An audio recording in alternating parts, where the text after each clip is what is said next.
Chapter 1. Boy meets girl in candy store. Googly eyes lead to phone numbers written on tiny sheets of paper, and it feels like a lullaby. Time passes, and eventually holding hands in a movie theater leads to a first kiss, and I like to think of this as the beginning of my beginning. And there was a time when my mom and dad shared a home phone number and an address where they both received mail. Chapter 26. I can't remember the reason why, but Dad found a new home, never asking us for permission. I found myself waiting for his ringtone instead of waiting to hear him pull up in the driveway and his jingling keys hit against the front door. Chapter 29.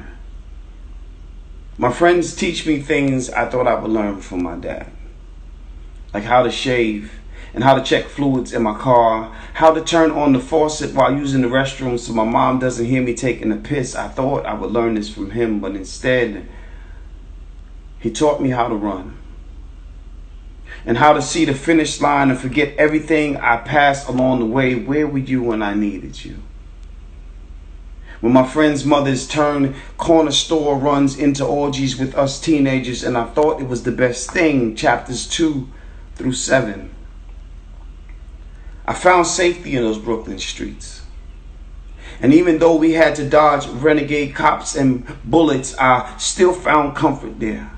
At least until they found me, and their thirst for my DJ equipment made their mouths water. And then the shots rang out.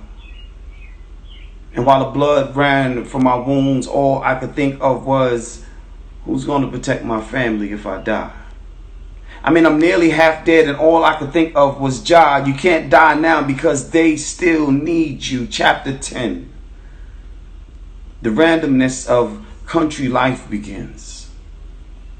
Adulthood sounds like protect and serve her well because she is not concerned about the things that I need. Chapter 16. There's an on-the-job injury. And now I've got head trauma. And Ken Harris is the fucking worst attorney Charlotte has known, but there's open mic now.